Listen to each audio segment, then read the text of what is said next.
How to clean a laptop screen. I'm going to show you how to properly clean your laptop LCD screen. This is something that needs to be done from time to time. And some people are worried about what type of cleansers to use.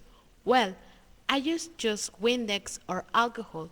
So, first you just use a paper towel and you apply Windex or alcohol straight to the paper towel.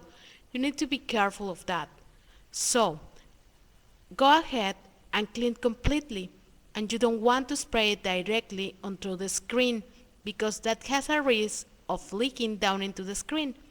I hope this has helped you.